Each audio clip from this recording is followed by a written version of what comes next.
여러분, 오늘도 우리 위인 일기를 찾아주셔서 정말 고맙습니다. 저는 여러분의 마음을 촉촉하게 적셔줄 역사의 기록자, 스타 시나리오 작가이자 감성 저널리스트입니다. 오늘 우리가 다룰 이야기는 단순히 책 속에 박제된 딱딱한 예법 싸움이 아니에요. 한때는 서로를 영혼의 단짝이자 가장 완벽한 후계자로 여겼던 두 남자가 왜 서로의 이름을 부르는 것조차 고통스러워하는 원수가 되었는지에 대한 지독하고도 아름다운 사랑과 배신의 대서사시입니다. 본격적으로 이들의 가슴 시린 속사정 속으로 들어가기 전에 잠시만 집중해 주시겠어요? 우리 채널의 성장을 위해 구독과 좋아요 버튼 한 번씩만 꾹 눌러주시고요. 지금 이 방송을 듣고 계신 가족 여러분은 지금 어느 도시에 살고 계신지, 그리고 몇 년생이신지 댓글로 살짝 남겨주세요. 여러분이 계신 그곳의 날씨만큼이나 따뜻한 소통을 이어가고 싶거든요. 자, 준비되셨나요?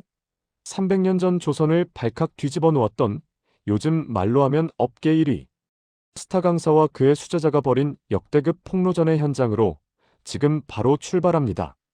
여러분, 상상해보세요. 여러분이 가장 존경하는 은사님께 돌아가신 아버님의 일대기를 적어달라고 부탁드렸어요. 그런데 그 결과물을 받아보니 세상에 칭찬인 듯 하면서도 은근슬쩍 아버님의 가장 아픈 치부를 들춰내며 비겁한 사람이라고 돌려 까기를 해놓으셨다면 어떠시겠어요? 당시 조선의 절대 권력자였던 우암 송시열이 그의 가장 아끼는 제자 명제 윤증에게 한 일이 바로 이것이었습니다. 윤증의 아버지 윤성거가 세상을 떠나자 윤증은 눈물을 흘리며 스승인 송시열에게 묘갈명 비석에 새길 글을 부탁했지요. 그런데 송시열이 보내온 글은 그야말로 역대급 매기는 리뷰였습니다. 윤성권은 참 훌륭했지. 그런데 옛날에 강화도에서 남들 다 죽을 때 혼자 살아남은 건 좀 그렇지 않니? 뭐, 내 친구니까 좋게 써주긴 하겠다만. 대략 이런 뉘앙스였거든요. 요즘으로 치면 스타 CEO가 은퇴한 동료의 퇴임사에 이 사람 일은 잘했는데 예전에 횡령 의혹이 있었던 건 아쉽네요라고 적어서 공개한 꼴입니다. 제자 윤증의 가슴이 얼마나 무너졌을까요? 이 비석 하나가 조선의 정치를 노론과 소론으로 갈라놓는 거대한 전쟁의 시작이 될 줄은 아무도 몰랐습니다. 스승의 차가운 태도에 절망한 윤증은 결국 폭발하고 맙니다. 그는 스승에게 보내는 마지막 장문의 편지를 작성하는데 이것이 바로 역사를 뒤흔든 신유이서유이서입니다. 여러분, 요즘 유튜브에서 누군가를 저격하는 폭로 영상을 상상해보세요. 윤증은 이 편지에서 송시열의 이중적인 면모를 낱낱이 파헤칩니다. 스승님은 겉으로는 대의를 외치시지만 실제로는 자기 의견과 다르면 무조건적으로 몰아세우는 독재자 아닙니까? 이건 단순한 하극상이 아니었어요. 누구보다 스승을 사랑하고 닮고 싶어 했던 제자가 도저히 이해할 수 없는 스승의 고집 앞에 던진 처절한 절규였죠. 송시열은 이 편지를 보고 뒷목을 잡았을 겁니다. 내가 너를 어떻게 키웠는데? 라는 배신감에 휩싸였겠죠. 한때 서로의 학문을 보충해주며 밤새워 토론하던 그 아름다운 사제지간의 사랑은 이제는 서로의 목을 겨누는 날카로운 증오로 변해버렸습니다. 이 두 사람의 대결을 현대적으로 비유하면 정말 흥미진진합니다. 송시열은 요즘 말로 하면 구독자 수백만을 거느린 압도적 일타 강사이자 정치권까지 주무르는 거물 정치인입니다. 내 강의가 곧 정답이다 라고 외치는 카리스마 넘치는 리더였죠. 반면 윤증은 화려한 조명보다는 실질적인 실력을 중시하는 은둔형 뇌생남이자 제야의 고수였습니다. 정부에서 고위직을 수십 번 제안해도 저는 부족합니다라며 거절하고 집에서 후황만 길렀거든요. 하지만 그의 한마디는 SNS를 타고 전국의 젊은 엘리트들에게 엄청난 영향력을 끼쳤습니다. 즉, 중앙집권적 플랫폼 대기업 송시열과 탈중앙화된 신흥 강자 윤증의 대결이었던 셈입니다. 이들의 싸움은 단순히 개인의 감정을 넘어 조선이라는 나라의 운영 시스템을 어떻게 가져갈 것인가에 대한 거대한 플랫폼 전쟁이었습니다. 왜 송시열은 그렇게 윤증의 아버지를 미워했을까요? 시간을 거슬러 병자호 란당시의 강화도로 가봅시다. 청나라 군대가 들이닥쳤을 때 윤증의 어머니는 절개를 지키기 위해 스스로 목숨을 끊었습니다. 하지만 아버지 윤성거는 살아남았죠. 송시열의 관점은 명확했습니다. 선비라면 마땅히 죽음으로 절개를 보였어야지. 아내는 죽었는데 남편은 살아남다니. 이게 말이 돼? 하지만 윤증의 입장은 달랐습니다. 살아서 할 일이 있는 법입니다. 아버님은 그 치욕을 견디며 가문을 지키고 학문을 닦으셨습니다. 그것이 더 힘든 선택 아니었을까요? 여러분은 어떻게 생각하세요? 죽음으로 증명하는 사랑과 삶으로 견뎌내는 책임. 송시열은 전자를, 윤증은 후자를 믿었습니다. 이 가치관의 차이가 결국 두 사람의 가슴에 지워지지 않는 멍을 남기고 말았습니다. 송시열은 평생을 강인한 척하며 살았습니다. 하지만 그도 사람인데 왜 흔들림이 없었겠어요? 유배지에서 홀로 밤을 지새울 때 그는 아마 윤증의 어린 시절을 떠올렸을 겁니다. 증증아, 내가 내 무릎 위에서 글을 읽던 그 시절이 그립구나. 송시열은 윤증을 단순한 제자가 아니라 자신의 학문을 완성할 아바타처럼 사랑했습니다. 그래서 더 집착했고 더 엄격했죠. 요즘 말로 하면 지독한 가스라이팅성 애정이었을지도 모릅니다. 반면 윤증은 스승을 사랑했기에 그가 완벽하기를 바랐습니다. 스승님, 제발 조금만 유연해지시면 안 될까요? 왜 그렇게 모두를 적으로 만드십니까? 라는 안타까움이 그를 괴롭혔죠. 서로를 너무나 아꼈기에 더 큰 상처를 주고받은 이 지독한 짝사랑의 끝은 결국 사약과 유배라는 비극으로 치달았습니다. 여러분, 충남 논산에 있는 명제고택에 가보셨나요? 지금 가치로 환산하면 수십, 수백억을 호가할 명당 중의 명당입니다. 하지만 윤증은 그 화려한 집에서도 지독할 정도로 검소하게 살았습니다. 요즘 말로 하면 강남 펜트하우스에 살면서 가구는 당근마켓에서 구하고 끼니는 소박하게 때우는 미니멀리스트였다고 할까요? 그는 돈이나 권력보다 마음의 평수를 넓히는 데 집중했습니다. 송시열은 반대로 전국의 부동산 서원을 장악한 대형 프랜차이즈 오너 같았습니다. 그가 가는 곳마다 거대한 서원이 세워지고 제자들이 구름처럼 몰려들었죠. 윤증의 소박한 진심과 송시열의 거대한 명분이 충돌한 것입니다. 여러분은 어떤 삶이 더 끌리시나요?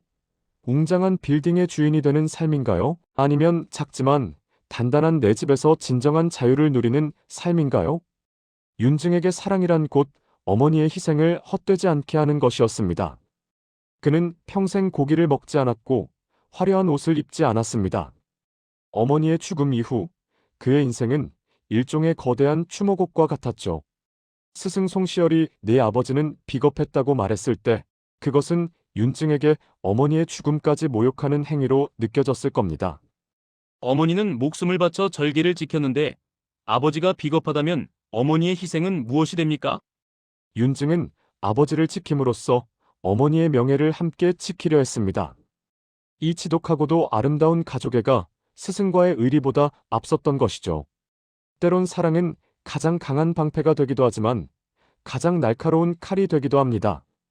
당시 조정에는 흉흉한 소문이 돌았습니다. 송시열 측에서 윤증의 집안을 도덕적 사기꾼으로 몰아세우려 한다는 이야기였죠. 윤성거는 사실 살고 싶어서 비굴하게 무릎을 꿇었다는 식의 가짜 뉴스가 퍼졌습니다. 요즘으로 치면 익명 커뮤니티에 경쟁업체의 도덕성을 깎아내리는 찌라시를 대량 살포한 것과 비슷합니다. 윤증은 이런 소문들에 일일이 대응하지 않았지만 그 상처는 가슴속 깊이 쌓여갔습니다.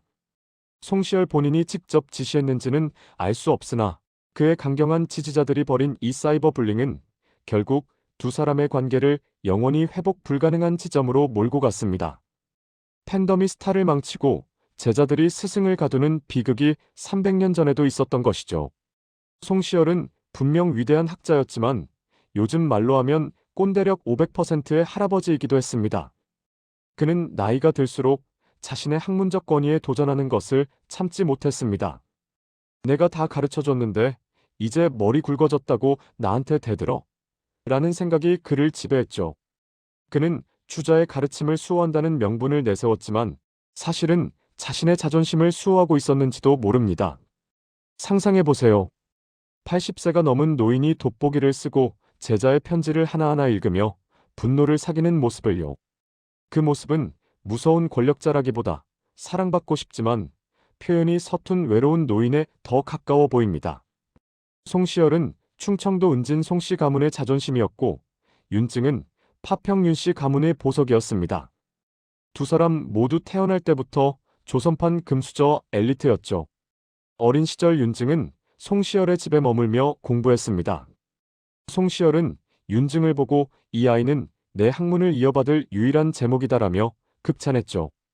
이때만 해도 두 사람 사이엔 꽃길만 가득할 줄 알았습니다. 요즘으로 치면 대기업 회장님이 가장 총애하는 비서실장 같은 관계였으니까요. 하지만 너무나 닮았던 두 천재의 고집은 결국 서로를 밀어내는 강력한 자석에 같은 극이 되어버렸습니다. 우리는 살면서 수많은 손절을 고민합니다. 나를 힘들게 하는 친구, 나를 무시하는 상사. 윤증은 결국 스승과의 손절을 선택했습니다. 하지만 그것은 아주 정중하고도 뼈아픈 손절이었죠. 그는 스승을 비난하기보다는 스승님과 저는 길이 다릅니다라고 선언하며 자신의 자리로 돌아갔습니다. 요즘으로 치면 사직서에 회사의 비리를 조목조목 적어 제출하고 퇴사한 뒤 자기만의 브랜드를 성공시킨 창업자의 모습입니다. 송시열은 끝까지 윤증을 끌어안으려 했지만 물론 자신의 방식대로 윤증은 자유를 선택했습니다. 이들의 이별은 우리에게 묻습니다.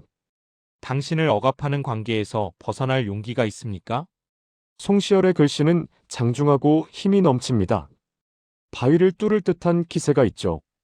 반면 윤증의 글씨는 섬세하고 정갈합니다. 이들의 글씨체만 봐도 그들의 사랑 방식이 보입니다. 송시열은 폭풍처럼 휘몰아치며 상대를 장악하는 사랑을 했고 윤증은 이슬비처럼 조용히 스며들며 상대를 존중하는 사랑을 원했습니다. 붓 한 자루, 종이 한 장에 담긴 그들의 철학은 300년이 지난 지금도 우리에게 말을 겁니다. 당신은 어떤 향기를 남기는 사람입니까? 송시열은 사약을 마시고 세상을 떠났고 윤증은 그 후로도 오래 살아남아 소론의 영수가 되었습니다. 하지만 윤증은 평생 스승을 잊지 못했습니다.